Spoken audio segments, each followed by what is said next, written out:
instead of saying, I have to go to work, I have to go work out, I have to eat right.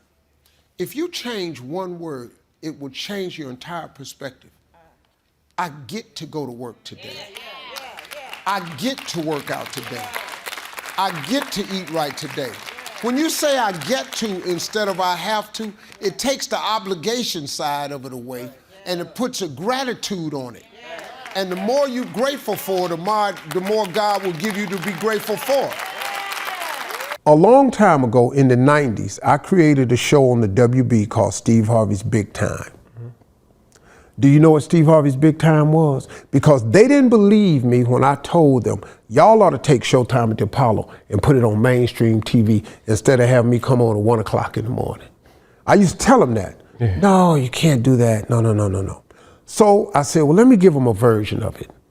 I said, let me create Steve Harvey's Big Time. So I went to the fledgling network, WB, and they put it on. I didn't have the business of it. I should have owned the IP, the trademark. So you know what Steve Harvey's Big Time was? I had acts from all over the world come on the show.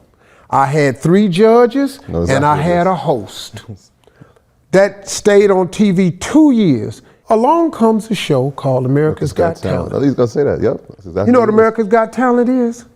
Shows come from all over the world, different acts. They got 3 judges and they got a star. Well, guess what? That's my IP. That's my concept. That's my whole thought. If I understood my business, America's Got Talent would belong to me. I love taking a bath. And see, bathing for me wasn't just a bath. It was an adventure. I wasn't in there bathing. I was scuba diving. I was in Aruba. I was swimming on the barrier reefs. I love taking them. Man, my favorite bath was a bubble bath. Well, wasn't really a bubble bath. It was a detergent bath.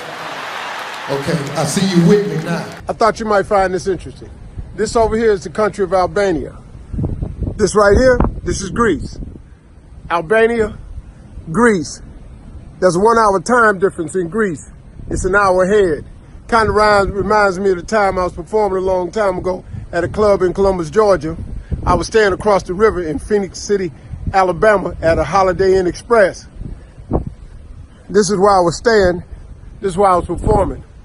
I left the hotel at 7, going over to grab something to eat before I performed. I got to the club owner tried to fire me. He said I was late. I said, how the hell? He said, it's 8 o'clock. I said, over here, I just left my hotel at 7 o'clock. He said, you late, the time changed.